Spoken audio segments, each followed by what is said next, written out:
అందరికీ నమస్కారం. నేను మీ విష్ణు కిషోర్ ఆస్ట్రోన్యూమరాలజిస్ట్‌ని. ఈ రోజు నుండి బ్రహ్మాండం బద్దలు కొట్టబోతున్న రాశులు ఈ 3 రాశులండి. ఎందుకనంటే ఈరోజు డిసెంబర్ 29.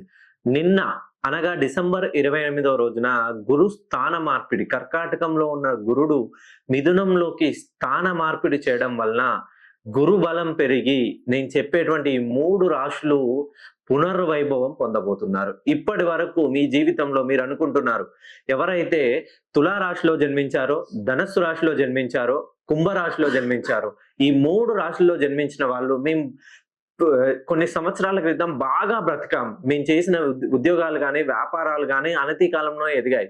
ఇప్పుడు 2025 ప్రారంభం నుండి 2017 సంవత్సరం నుండి ఒక 7.5, 8 సంవత్సరాలు సుమారుగా మేము ఏది చేసినా మాకు కలిసి రావట్లేదు. ప్రతి విషయంలోనూ నష్టమే చేకూరుతుంది.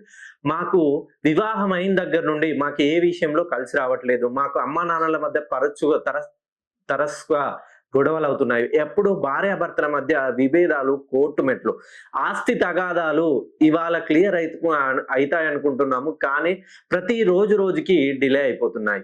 ఈ 3 రాశుల ఎవరైతే తులా రాశిలో జన్మించారో, కుంభ రాశిలో జన్మించారో, ధనస్సు రాశిలో జన్మించారో, ఈ 3 రాశుల వాళ్ళకి పెండింగ్ లో ఉన్న పనులన్నీ గురుబలం పెరిగి రాబోయే 2026లో వీళ్ళు బ్రహ్మాండంగా ఖచ్చితంగా మీరు అనుకున్నంత స్థాయికి మీ ఊహల్లో కూడా ఊహించలేనంత స్థాయికి మీరు ఎదగబోతున్నారు. ఒక్కసారి మీ పేరులో ఉన్నటువంటి సంఖ్యాబలాన్ని సరి చేసుకుంటే మీ జీవితంలో విజయ తీరాలకి చేరబోతున్నారు.